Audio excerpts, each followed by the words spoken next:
Wow, we are live. This is a biggie. This is a biggie. I've interviewed a lot of cool people in my time, but none as cool as Jess Cunningham. And Ah, she is the most energetic being that I've come across. And it's exciting to have you on the LinkedIn teardown because your ah. LinkedIn profile really needs a teardown. Jess, how are you? I'm good. I'm actually really good. And what a bloody intro. I feel like the pressure's on now. But I was just saying, it's funny because when I read the script, I didn't realize you were going to be like ripping my LinkedIn to shreds. I'm like, oh my God, it's not good. Sometimes this is why it's important to prep, but don't worry, we will be kind, and we're going to look Don't be out for. ruthless. I don't mind Well, ruthless. okay, well, we're not going to go. That's you, by the way. If you haven't looked at your LinkedIn profile in a while, I know you're big on Instagram. I know Yeah. you're big on other social media because you have been a TV star. You are a star. But before we jump into this, just give us the background story of who you are and Yeah. where you've got to today before we jump into your LinkedIn. Okay. So it started in 1987, back in a town called No, I'm joking. Joe, I always find this question really awkward because I never know how much information to share. I'm like, do I share my life story, a bit about The condensed version. Okay, so I'm 37 years old. I am the founder of Belief Coding, which is a life-changing, science-backed, transformational technique that was born through my own adversity and through the passion to literally help people change their lives. I'm a mum of five. I was on The Apprentice 7 years ago. Is that context enough? I can think in language, sure. That's good. Look, where did you get to on The Apprentice? At Final Five, so I came fourth. Amazing. I remember it well. I think that's when the UK fell for you, didn't they? And discovered Ah! discovered your energy, and they haven't been able to get you out of their feed since. Oh, hopefully that's called good marketing. It's great marketing, Not but on LinkedIn, I'm terrible. well, this is it. Like today, we are focused on LinkedIn, and I'm aware of your activities on pretty much every other social media platform. Now, listen, I'm biased to LinkedIn. I used to work at LinkedIn, but LinkedIn, Jess, now has 1 billion people on it. Whoa. And actually, do you know what? So, LinkedIn is one of those things. Before COVID, I used to get all of my work via LinkedIn, didn't really do anything with Facebook. Yeah, honestly. And then I know I feel like I should put the gun to my own head. And then I've stopped. For some reason, I've just stopped doing it. I think it's because and I've got some really good connections on there. I've got this great guy, James Ski. Don't know if you know him. Fantastic. But I have actually got some really cool contacts on LinkedIn, but I don't do anything with it. But I know with Belief Coding, we want to go into. You highlighted how many people I've got there as well. You've got 25,000 people that know you. You haven't posted In a by long this way. 11 months. I know. I need to get back to it because we're trying to get into corporates now with Belief Coding and bring up because it reduces stress. It increases confidence. So I know I need to do something with it. I think it bamboozles me a little bit. Okay, well, let's start. Let's slow down a bit. Let's understand what is, as part of this kind of. This is also about giving you confidence to get back into LinkedIn. Yeah. Everyone's discovering you. This is predominantly on LinkedIn. We've got viewers coming to LinkedIn. So let's say they're seeing you for the first time. Hang on, let me. They Hey, the first thing is this is your face here on the screen. Great. Who's this? that's me. I don't recognize you. I don't I even. do like that picture. I'm sure it means something to you, but It's on brand. I've got the Belief Coding book. I know you can't read that, Jess. God, I know you're right. When was that photo uploaded? I think probably 11 months ago. Yeah, no, yeah, is it a terrible picture? No, well, for LinkedIn it is, yeah. Why? Go on, tell me, give me feedback. So you're not looking at the person viewing you, so you're not making a connection. It's dark. It looks like you're all merged into one. It's like some kind of AI animation. While this looks like you could be speaking somewhere, it's unclear. And if I'm honest, I just can't recognize you here. You know it's you. I don't, and nor does other users. Yeah, you're right. That's the first thing that needs to be updated. I feel like I should just give you my logins and we could do. Actually, should I do it now in real time? Yeah, but why? Have you got other No, photos? I won't do it now in real time. That'll take too much time. Yeah, and I don't like so. But this, you've got this as a recording, and look, people are joining us now at 6 o'clock because they're like, "Wow, we've got Jess Cunningham. Let's see what she's doing on LinkedIn because we don't see her on LinkedIn." Okay, she's doing nothing. This photo here, I love the energy. Yeah, I'm guessing that's you here. Yeah. Okay, but it tells us nothing. This is really important real estate. This is like a billboard. Okay. Yeah. So I'm going to just show you this guy here. He's not he's telling you that he does sales coaching and consulting, and he's worked with these companies. Okay. Oh, sorry, you can't see what I'm showing here. This guy here. His profile, that looks slick. God, I feel so. It looks slick. That's the right word, right? He's got a free community. He's teaching salespeople. He works with these companies. You can see. I think Aaron would be my friend. I've modelled a little bit. You look cool. That's kind. Yeah, I mean, I'm a bit too serious. I need to update mine. But you've got great vibe and great energy too, James. A smiley picture would look fabulous there. Exactly. And this, mate, I take it. A smiley. You've got a good smile. They couldn't find one that I'd smiled in. The point I'm making here is now go back and look at your profile. Yeah, it's terrible. It doesn't sell belief coding and that you work with individuals and companies and it's scientific back. Where's the science? Where's the hook? All the stuff that you do on other channels. It's not there, is it? Not there. No, it's not there. I'm willing to take it. I've got no comeback with that. It's terrible. It's terrible. It was like, yeah, this is a great picture. Look how many facilitators I've got and who like to work with me. And the fact that you made up a lot of business, back in the day here, it's really cool. Like here, though, there's too much going on. Yeah. Too wordy. No one's going to read that. No, they're not, are they? No, but what you're doing is world class, and I know that, you know that, and it legitimately is. But because you've not been active, you haven't positioned yourself. I think instant transformational belief and mindset leader, and an expert CEO, and a founder of the groundbreaking, life-changing, revolutionary belief coding modality. That is almost how you talk, isn't it? To be fair. It is, yeah. It's life changing. It is actually, but the thing is, it is life changing. It is instant transformation. Well, tell us a little bit more about it for those that are just discovering this for the first time, and then we can think about how we communicate that to LinkedIn. Okay, so who are the primarily watchers now? Are they business owners? Are they corporates? So generally, we get marketing, sales, business owners that generally watch. Perfect. Okay, so I'll go for a sales perspective. So every salesperson will go through that ebb and dip where they're great at sales and they dip down, and they're great at sales, they dip down, right? So generally what's happening, the reason why they dip down is because something is triggered within them that makes them then fall back on their sales.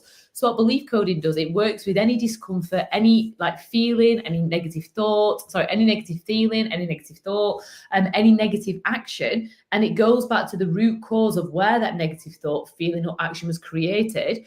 We reframe it and change it, and instantly the negative thought turns positive. The negative action, you start doing positive action, and the negative emotion disperses. So if we look at salespeople as well, when they go through them cycles where they sell loads, they don't sell, they sell loads, they don't sell, it's because their subconscious has created a safety mechanism. So they know that cycle is safe for them to survive. Whereas what most salespeople want to do, they want to break those cycles, and they just want to be able to sell consistently, confidently, all day long. Belief coding essentially will help them to do that because it'll break any negative cycles. Did that make sense? Did I talk in my language? No, you nailed it. You might be a good salesperson. I am great. I'm passionate about what I sell. Well, of course you are, and you're enthusiastic, but it works. Now, you should transcribe this and think about, you need to consider, of these 27,000 followers, and you can do an analysis, who is this audience? Yeah. And who are you talking to? Now, you're going into 2025. You've got some big scientific announcements. You've got a potential big conference going on. I know you do great with women, and that's been a core audience on Instagram, and I see that on your newsletter. But you've got this potential, basically gold mine of extra revenue and opportunity sitting on LinkedIn, ready to be reinvigorated. But you do need to consider who you want to target. And I would argue for you, it doesn't need to just be women on LinkedIn. No, it's not. So do you know who I do want to target? Because we've got CEOs, we've got blue chips, we've got SMEs. For me, the way I want to move Believe Code into corporates, if you think about like an SME or even a blue chip company, their bottom line employees all the way up to the top, they will all have their own limitations, their own insecurities. One of the biggest sort of, don't want to use it as crises, but it's the mental well-being within work. It's people leaving because of stress. It's people leaving because they don't feel valued in work. It's people leaving because they can't ask for the promotion. What Believe Coding does, and the reason why I want to get into corporates, we can change all of that, because all of those problems stems from individual subconscious programs and beliefs. So essentially what we want to do, we want to go to corporate companies and create what we've created with Believe Coding within a company dynamic. So if what you're looking at there, oh my God, I'm looking at this, I'm cringing, see what you're doing. No, I'm distracted. I'm gonna leave you a recommendation. I'm just deciding which option I'm gonna pick. But brilliant.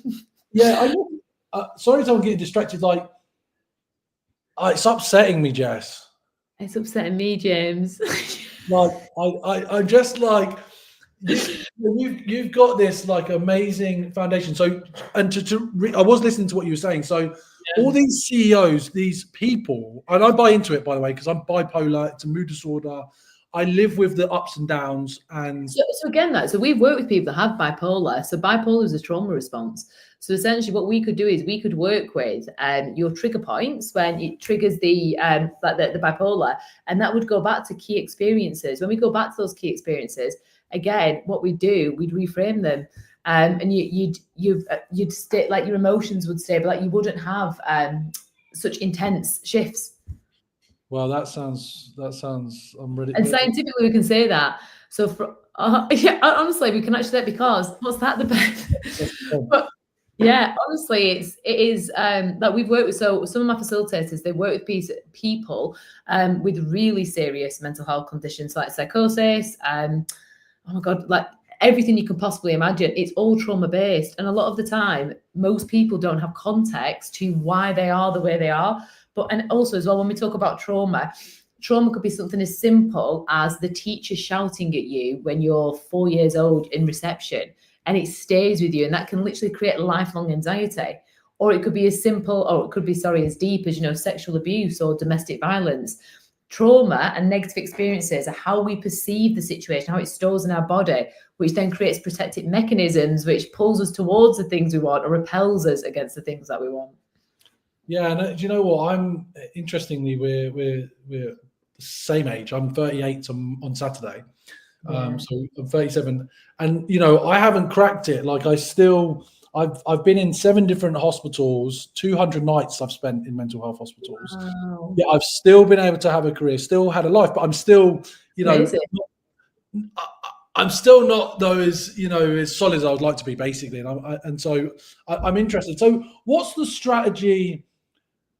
What's the vision? We've basically done the teardown, right? So, oh my God, that was terrible. I think there's some key takeaways here. You don't need to sweat anymore. Like, the fun thing of this is it draws people in on LinkedIn, and then we actually get the guests to explore wider what's important and what really matters, and that's what we've done. So this is me giving you the psychology of how I've done the LinkedIn teardown. I like it. Now that you're here, and you're helping all these levels of an organization, because if you think of an organizational structure as triangle, you've got the CEO, you've got the C-suite, then you've got management, then you've got individuals, and then you've obviously got the worker bees, as it were. Yeah. Everyone suffers from stress. Everyone has pressures of life, finances, grievances, whatever it might be. So where are you at? And my followers are interested in the B2B side, particularly. Okay, cool. Where are you at in terms of going to businesses, and what does that vision look like for you in terms of where you want to take it? We are literally at the infancy stage where literally we're just getting our ideas together to create a PDF, to then do a reach out campaign, to start creating like content curated for LinkedIn. So we're literally right at the beginning, but essentially it's we want to target. I mean, I don't even know who we want to target. I'm thinking the HR, but it might be way off. CEOs, like basically the people who make the decisions, because I don't know how to explain it. I feel like I'm waffling now. I don't want to. I can like. Ask me some more questions and I'll tell you. Well, who you've answered it in some ways, and I can give you like. So I used to work for LinkedIn and sell. I used to sell the learning solution, right? So we used to go into companies and we used to sell their learning solution, which was called Linda. It's now called LinkedIn Learning. And what you're talking about is you've worked very well at the individual level. Yeah. And now you want to work at a team level. So who do you think the message is going to land with the best? So this is the thing, right? So essentially there's different ways you can look at it with belief coding. So if we look at kind of like the top of the triangle, you know, the CEO, the head, the leaders of the company, all of those individuals, they may have an amazing company. However, they will also know that there's ways they can get it bigger. And at the moment, everything to do with our experiences creates our beliefs. And every single person, when they've had a business and they get to the top, naturally they will have had failures. But what they don't understand is those failures have been detriment to them on some sort of level. So if we work with the CEOs, we'd look at their vision, we'd understand where is the next place they want to go. And then using belief coding, we'd literally get rid of any limitations or any limiting beliefs or any anxieties, any low self-esteem, anything to do with them not reaching their goal. And so they would reach it. So that's like the core level, but also as well, take the business side out of it. So most CEOs, they want to have the balance. They want to have the family life balance. They want to have, the things that they enjoy doing. Most of them feel guilty about leaving work. That guilt about leaving work, again, will stem from a past experience. So what we can do is we can make them feel okay with having that balance. So it's kind of like a holistic viewpoint. We can make them have a more balanced life or feel like it. Then if we look at sort of like your directors level, your directors will have a hell of a lot of stress, making sure everything's right. When we are under stress, most people, they don't perform at their best because they have cortisol running through their body. So what we can say now is belief coding can reduce stress by 95% because we've seen the brain scans. So imagine if you had a group of directors and they were performing without that level of stress. And if I look at myself, so I have 5 children, a really successful multi-million-pound business, which I absolutely love, 2 puppies. My stress levels are nowhere near where they should be with that context. I work 3 days a week and I have my son on a Monday and a Friday because he goes to nursery the 3 days. But when I don't do belief coding, I feel all the daily triggers on top of me and I feel like I'm suffocating with that level of stress. As soon as I do, and I can't function, I'm like, as soon as I do a belief coding session, which is 15, 20 minutes, that stress that I felt goes back to a past experience. I release that stress from the past experience and I feel calm. So I would say whenever I get that suffocating stress, that's probably once every couple of months. But to do with my lifestyle and how I run my business, for any other person that I see running at that level, they look stressed all of the time. Then if we look at kind of like the bottom line, so you'll have people who, they don't feel confident, they feel undervalued, they don't ask for a pay rise. So instead of asking for the pay rise, they'll jump ship, they'll go somewhere else, which then creates more costs with staffing, with, trying to get more people on board, interviews. So if we work to bottom line, increasing their confidence, being able to, share their ideas that could help grow the business or not take the days off sick because they're stressed. So it helps every single level because every person has a subconscious mind with their own limitations and their own desires that they want to fulfill, but they don't feel worthy enough or good enough or whatever it is to get them. That was a long speech, wasn't it? You nailed it. So look, we could talk all day and all night, and I'm looking forward to that. But for the purpose of this show, we have done the teardown. What are you going to take away from this? And what are you going to do in regards to LinkedIn so that when in a year's time we bring Jess back on, what's going to have changed and how much would you have got from it? So I'm going to be honest, as soon as I finish this, I'm probably going to send you a WhatsApp and be like, yo, James, can you do like a consultancy? I'll pay you to tell me what I need to do in my LinkedIn. Do you think I'll get a response, James? You will get a response. That's what I'm gonna do then, because 2025. I'm not even shitting you. I'm literally gonna be like, James, can I pay you to sort my LinkedIn out? No, I'm there. Are you taking on clients? No, you're in, because I I'm not even absolutely. joking. I am literally gonna pitch for you to sort my LinkedIn out. Well, look, I've seriously enjoyed this conversation, and I'm looking forward to bringing Jess to more of the LinkedIn world, because I think you're in LinkedIn's world, not the rest of the world. There's so many more people that need to know about you, but from a LinkedIn perspective, we need to get you out there. So, Jess, it's been an absolute pleasure having you on the show. Hold back a minute, and we'll wrap up. So, you've been listening to the LinkedIn Teardown.